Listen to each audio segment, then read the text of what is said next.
Welcome to another episode of the Modern Facilities Management Podcast, brought to you by Stratum. I'm your host, Griffin Hamilton. This is the show where I interview industry experts who share their stories, strategies, and insights into modern-day facilities management.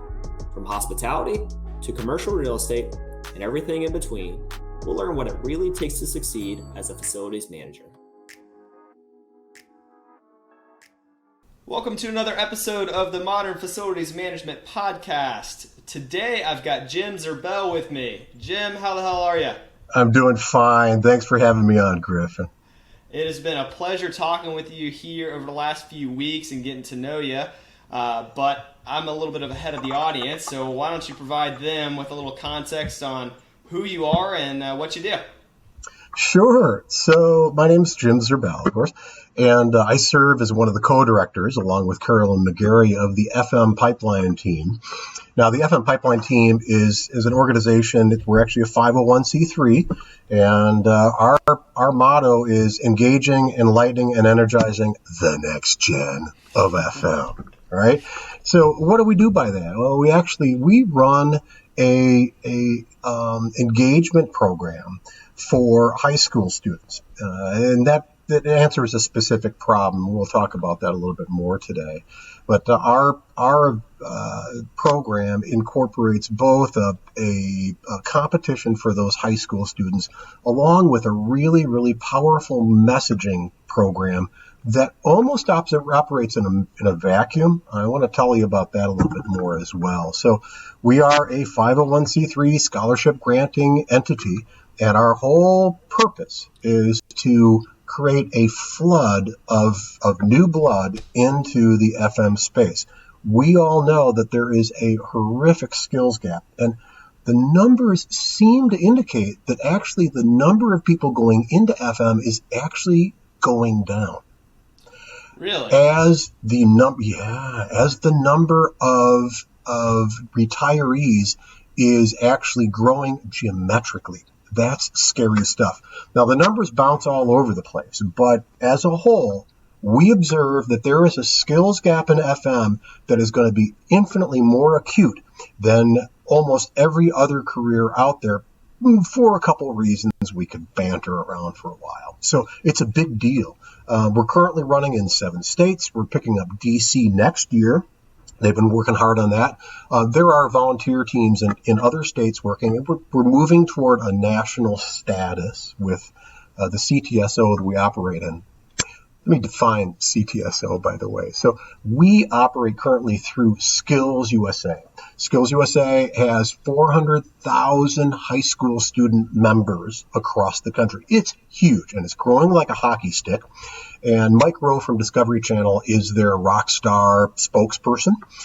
So SkillsUSA focuses, they're a career technical student organization that focuses on built environment and technical trades.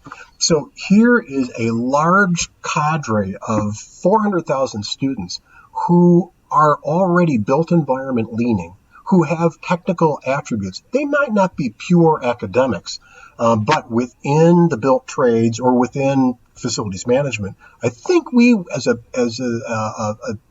ecosystem would agree now that what we really need are people who have the chops but also have the attributes. And we'll talk about that today too. Yeah, and what got you into this? What sparked the idea for FM Pipeline? Yeah, so I myself am an entrepreneur. In fact, the FM Pipeline team was my 5th startup, and I had a couple companies. One particular company was a security company. It was doing some quasi-national work for some big clients. And I had a number of my clients were facility managers. That's who they were. And I thought to myself, I need to be able to serve these people, but I would rather not serve them as, I got them a deal on their next big camera and access control system. And that doesn't help them. So I decided to do so in an executive capacity. Ultimately, I found my way into an IFMA chapter, International Facilities Management Association chapter of Madison, Wisconsin. While I was president, we created a college program, put together a really great team. College called me 6 months later and said, "Hey, President Jim, love your curriculum, love the stuff. There's nobody in your program." And we recognized that it was a big deal, And so we created this program to fix this void in our own college program, which is running fine now. And we recognized very quickly that this was a universal problem, really universal. And we thought, okay, so there's a lot of opportunity for undergrads and people that are already in college. But how do you get people into a college program if they're already thinking about something else? What are the inducements that you're going to move them there to? And it's pretty tough sledding. You can try to convince somebody to change majors or whatever it might be, but there are very few bona fide programs. Along with that, there are a couple of real roadblocks in the high school, in the pre-undergrad, the secondary space. And those roadblocks include our voice is just not big enough. You and me, Griffin, we can scream as loud as we want, but we will never really elevate above the incumbent din of voices that are already in the high school space. The big employer down the street, the college, there are bigger players that we'll never be able to eclipse no matter how big our industry gets. The second part of that is that high schools, in general, whether they're public or private, they're all run by different independent school boards. So when you look at the landscape across the country, it's crazy. It's like there's a mountain and then there's a valley. There's another mountain, there's a valley. There's no consistency. So there's no way, with those particular two problems we learned, there's no way to scale. It was actually our third strike. We had 2 liaison programs that this IFMA chapter created, derivative of this problem. And on the third strike, I thought, I need to find an organization that is A, already successful, B, across the country, C, ideally growing and not shrinking, of which, a lot of organizations, we've seen a lot of stuff, a lot of movement. And ultimately, I came across SkillsUSA. SkillsUSA used to be called Vocational Industrial Clubs of America, VICA. It was mostly shop class kids. I myself am a shop class kid, so I totally got it. And that organization became an absolutely perfect fit, Griffin. I can't gush more about them. We will probably also be able to operate with other career technical student organizations as well. One more thing about CTSOs, I think I should make note. So career technical student organizations do something that you and I can't do. You and I, we can go into a college or a high school classroom and say, "Hey, this is the career exploration class. I want to tell you about facility management, and you have to have this competency and that competency and the other thing." Yeah, it makes you and I feel good, but it does nothing for the student sitting on the other side of the desk going, "Well, what? You're talking already about stuff I gotta know? I'm not so much sure," right? So that's a problem, right? So we identified that if we could lever something, and so the elixir that the CTSOs create, Griffin, is belonging. Number one, students in a club belong. Something that an association, individual, a group, doesn't matter who you are, you can't do unless you're one of the group. So the students belong. Then the students in career technical student organizations like SkillsUSA or DECA or Future Farmers of America, there's others, they get good at a particular job type. The third thing is they compete. Those 3 things. When I recognized what that organization did, and I myself was a DECA president, so I knew what that was way back when. Those 3 things, the elixir of belonging, honing the skill, and competing, meant that the students that are involved in the Facilithon are on fire. And they got it, and they belong to it. And that's something that all those other things we've tried across many, many years simply they don't match up to. So that's what we came up with, and boy, it's been a great partnership, and it's growing, and We're applying for national status this year, and we're looking forward to 50 states across the country. I gulp when I think about the expansion work we got to do.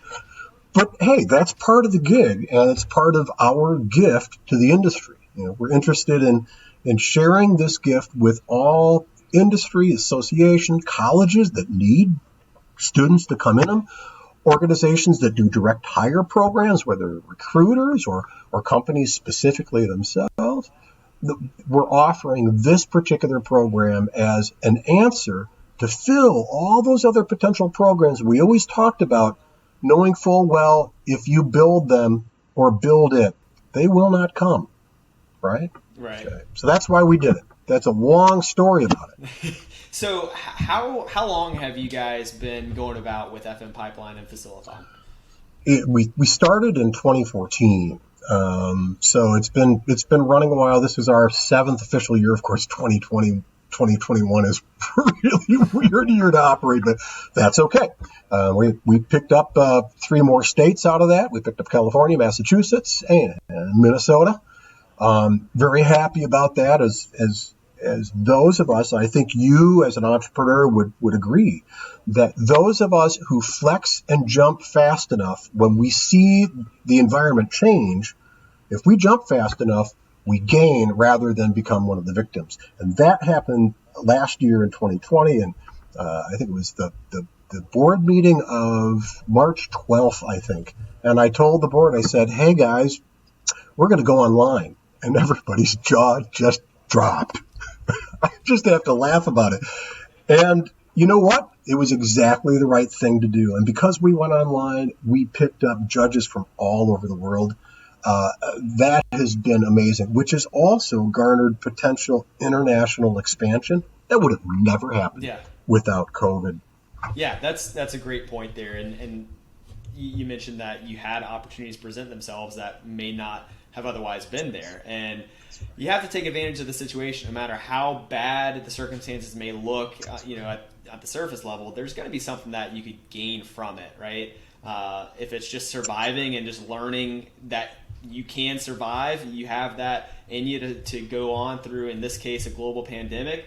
Or in this scenario, you had a whole new opportunity pop up and present itself. So, that's wonderful to hear. And with that, I'm curious, because you said you had 7 states, and obviously the first initiative is going to be expanding, throughout the United States, and now you have on this other opportunity internationally to expand. So how are you going to balance the two? What's the strategy there? Yeah, so I should also make note that we have the luxury of having 2 distinct seasons. You know what those seasons are?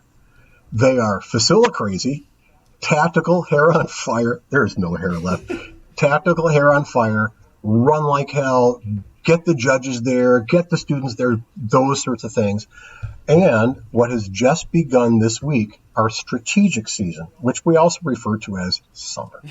So with our strategy, last year we began enlarging the team, and we expect that we will enlarge the team a great deal more this summer as well. So we have liaison outreach teams. The fact is, a small core group always is the ethos by which the organization surrounds itself, right? But it is those that reach out that are connecting that make the whole network actually function. And so we have now new liaison teams. They've come on in the last 3 or 4 months. And in fact, I should mention the people that are on them. J.B. Benjamin from FSI, Patty Mason from Switch Automation, Dave Mason from Marriott, Linda Force, formerly a Marine and a PhD, Alicia McDonald out of Cushman and Wakefield, Denise Besiteta from UW Stout, University of Wisconsin Stout's FM program, Christine Gibney out of Catholic University, you may have interviewed her in the past, along with Sarah Sims, who is one of our 40 under 40 for IFMA this year, or the DC IFMA chapter.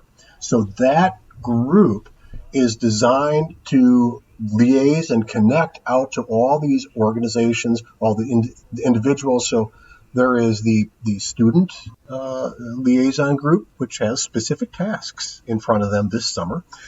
There is the association liaison group, which also has specific tasks. After all, associations like IFMA, like Connex, like AFE, these organizations, they are all where they serve as, to a degree, hubs, much like Stratum serves as a hub, right? And so these communities revolve around them. And we recognize that if we can liaise to industry associations, students, colleges have something in it. They don't know exactly where to find themselves. It's an interesting experience. And along with those high school instructors and advisors in post-secondary as well, liaising with these folks makes all the difference in the world. J.B. Benjamin, who heads up the industry liaison team, is actually the one that is fostering the international stuff. Canada is number one. Egypt is number two. They want to run something in 2022. We're going to see how that works. We have the support of an organization called Innova by Veolia. And if you know about Veolia, that is a $28 billion company that has great interest around the world in a great many different built environment trades and services. Very cool. And you mentioned earlier that the season just ended with Facilithon, right? And you guys just had the gala here. Yeah. Was it last week, 2 weeks ago? Yeah, thanks for coming on that, Griffin. I really appreciate that. And those galas are always fun. This is our second. And that they're fun partly because of how fast we have to run and suddenly shift all of our energy and our efforts towards celebrating what everybody did a scant week after doing exactly all of that. So that's a real treat. Yeah, no, it was certainly a blast to see that, and the folks recognized for what they were doing. And like you said, it's interesting to see the work that's been put into it, and I'm sure it's an odd feeling for you of the months and months and months of preparation, and then it's all built up for this gala celebrating it. Yeah, this has been the 16-month year. So that was really, really great. And it was great to hang out in the green room thereafter, and have some chats. Although I admit, that is one of those occasions where I take a technical role as well. So, I had my cocktail after it was all said and done. Yeah. And going on to the competition, right? I don't think we've touched on that too much. So give us a little insight into what the competition has been up to this point and what you view or where you see that going. Yeah, sure. So the Facilithon itself as a competition is a 3-part competition for a high school student to get a first introduction to the whole ethos, the whole world of facilities management in a short event, a very easy event for SkillsUSA organizations to run. So it incorporates 3 parts. The first part is a 50-question common sense quiz. It's common sense. So it includes questions like, hey, if all the lights go off in the gymnasium and none of the switches work, where do you go next, right? The answer is the breaker box, not the principal's office, right? So it has common sense questions, but it also helps the student go, oh, now I kind of get it. This is what it's about. It's about these things in this building.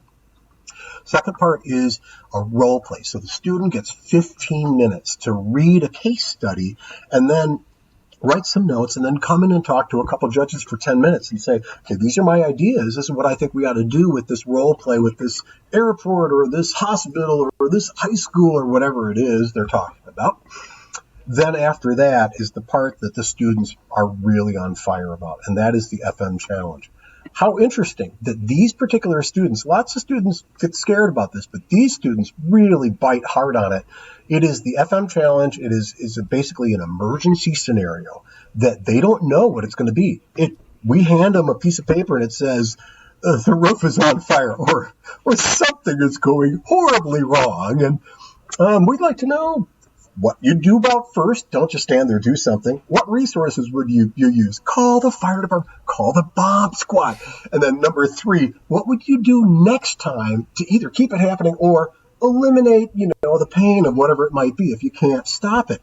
Hey, those three things, those three events, and the three parts of that catastrophe, that is what FMs do all the time. Mm-hmm. So it really captures it. The students love it. They overwhelmingly come back to their interviews and say, that was awesome. Where do I sign up? That says, it's working, baby. It's good. Yeah. And what's been the trend? And I guess before I get into that, this was how many Facilithons have there been? Well, this is the 7th year. So if I were to count up, I don't know, 30, 40, I don't know, a lot. So a lot of them. So each state has a particular potential number of outcome of students that will, in time, come out of those states. And the states vary, et cetera, but it represents a body of, out of the states we have currently, we can see a couple hundred, a few hundred, but as this grows, and remember, it's growing in the states as well. We have content and stuff for our students that simply doesn't exist in any of the other competitions they have. So that continues to grow along with our footprint. And as those two things happen, we're racing to get some really, really big numbers. We're going to see big stuff come out of this. And that was where I was going with that. Is what's been the transition or the evolution of it from an involvement standpoint? What are the numbers looking like this past year as opposed to years 1 and 2? Yeah, well, so we bring on state by state, and each one of those is no different than your organization FlowPath making a sale to a school district or something of that nature, right? So each state starts, and they might start small, and then they start to grow. Wisconsin is the first state that we ran our program in, and it's also the first state that we used our marketing model, which includes an action figure, by the way. It's called Wiggly Guy and Wiggly Girl. And they have questions. They say, do you like people in buildings? Do you like action and variety? Do you like problem solving? Can you think on your feet? And most of the students will say yes. It's 1 in 4 within SkillsUSA. As we put those in front of those people in Wisconsin, we were told we're going to have 1 or 2 students as sacrificial lambs. We had 25 sign up, blew we weren't expecting that. So in Wisconsin, in the manner that's been running thus far, we're having about 50 students come out of that particular program each year, and those students are doing it over and over again. So as we pick up a freshman student, for example, or as we pick up middle school students, there are now middle school students that are doing this, and that they're on fire about it. Hey, it's great validation for the team. So think about that for a while. When you start turning 50, 60, or 100 students out of particular states, we start seeing a real dent, right? We can put 300 people out talking to high schools at career day, and those people will feel good about it, and I urge them to do so. And the outcome will be something less than what we're doing. The whole purpose was that we could bring this great, passionate career path to a lot of students on a scale level where each one is an individual, not a number, but they are growing, and we need it. Remember, this is about the planet, and if we don't have FMs coming in now that are in the ecosystems and environmental science, much like yourself, Griffin, if we don't have green-leaning, technically savvy individuals, we are never going to meet the benchmarks that lessen global warming. Did you ever think about how an FM has more control over the usage of energy than almost anyone in the world except the controllers of the gas pipelines themselves? When you think about the big buildings in the world use 40%, something of that nature, of all of the world's energy consumption, and then you think, okay, So one Griffin Hamilton being an FM, for example, and you run, let's say, 1,000,000 square feet of buildings. You want to take a ballpark at how many cars you just pulled off the road? It's insane. But without that, those buildings are going to continue to use that 40% of the world's energy consumption and never save the energy that we need. This is about the planet. I just want to at least share that. It's about our program, but it's about the planet. And without a program like ours, all we're going to do is keep throwing little stones at Goliath. We need a big stone and a big slingshot to slay it. And we think that the Facilithon has done just that. That is incredible. And are you guys, is there a way that you guys are tracking beyond Facilithon and beyond them being the students in high school, if they're enrolling in different programs or actually getting into the industry? Yeah, that is just beginning. And within the high school space, one of the key challenges that we'll be working on this year through our strategic season is the childhood protection or the child protection aspects. So there's something called a FERPA, federal. It's a federal act that says we need to protect student data just like we need to protect people's credit card data or whatever it might be. And so when a student competes with us initially, they have typically an email or some contact information that is associated with the high school.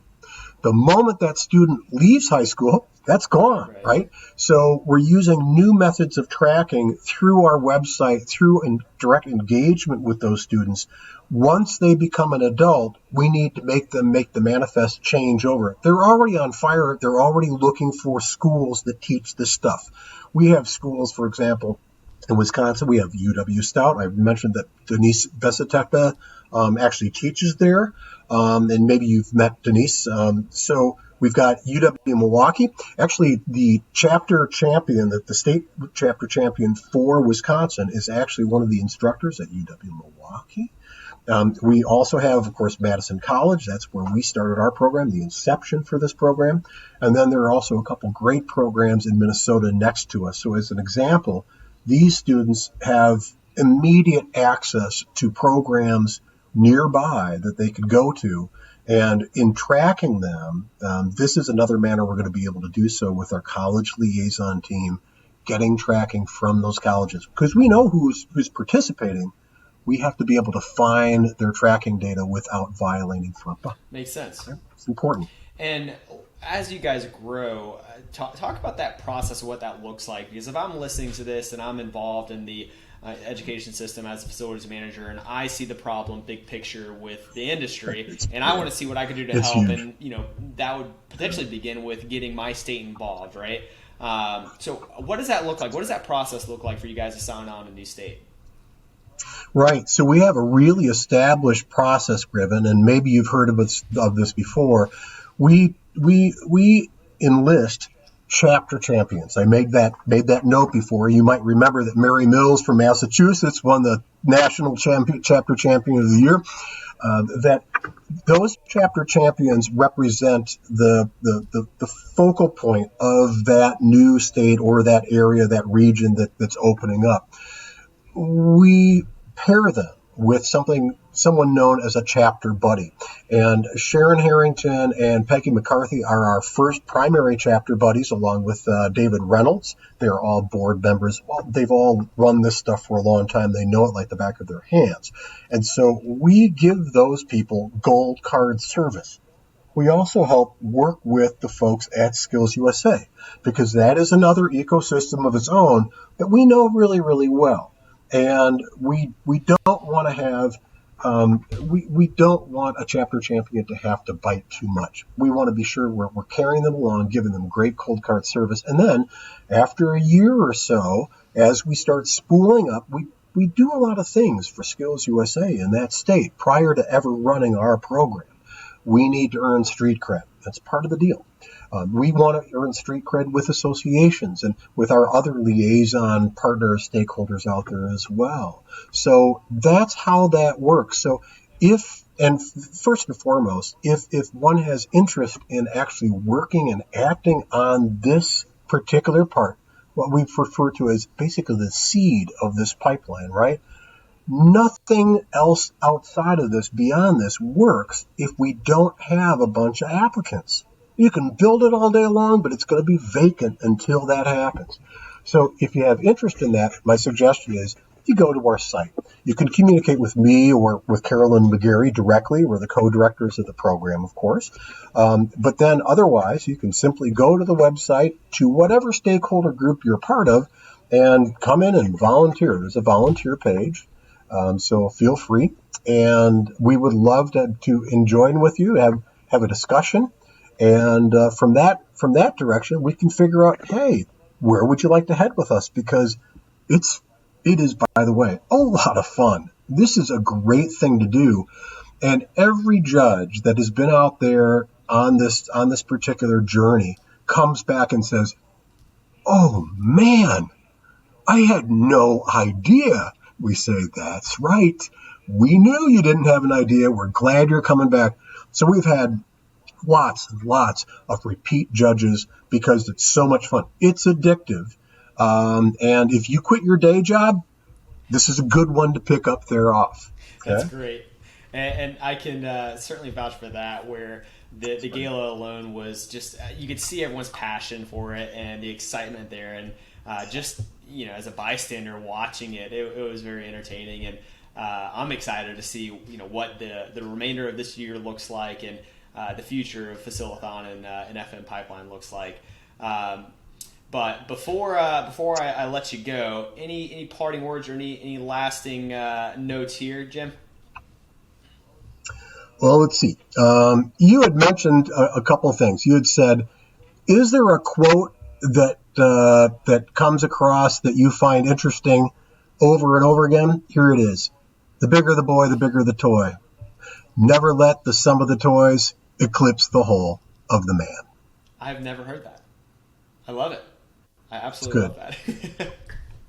Well, Jim, thank you so much for coming on today. And it's been a pleasure hearing your story. What you guys are doing is tremendous. It's something that is a necessity for the industry to move forward. And I'm glad that, I hate to say that kids these days, but they got lucky with these programs, right? Where people aren't falling backwards into it anymore. They could be intentional, and thanks in large part to what you guys are doing. These are amazing kids these days. Let's put an amazing in front of that, and all of a sudden, the vernacular is totally changed. Hey, before I go, I want to acknowledge a few people, Sharon Harrington and Peggy McCarthy. Peggy McCarthy, by the way, was my co-founder of that. She's the former chair of the IFMA Foundation and an IFMA fellow. Brett Wedekin, David Reynolds, Diana Burns, Ken Stevenson out of the Atlanta IFMA chapter, Anthony Corcoran, who was our National Newcomer of the Year. You saw that award being given out at the awards gala.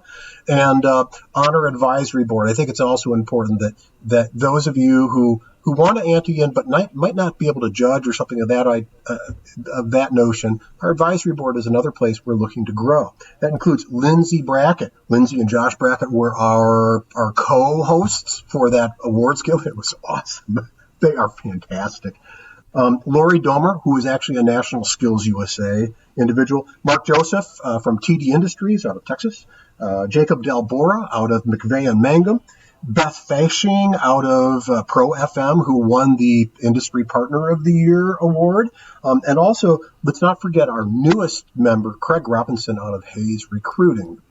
Great individuals, and all committed to making the FM Pipeline team continue to grow. And we'll see what damage we do over the next 4 or 5 years. Is going to be really exciting to watch for FM. Absolutely. And I'm going to put all of this information here in the show notes. And if anyone wants to reach out to you, I'll have those avenues listed as well. So make sure to check that out and follow FM Pipeline. Like you've heard, they're doing amazing things. And Jim, once again, thank you for coming on and sharing your story. FMPipeline.org, engaging, enlightening, and energizing the next gen of FM. I love it. All right, Jim. Hey, have a good one. You too. Thanks so much, Griffin. See ya. Thanks for listening to another episode of the Modern Facilities Management Podcast. Make sure to subscribe for future episodes and visit our website, stratumcommunity.com, for more facilities management content.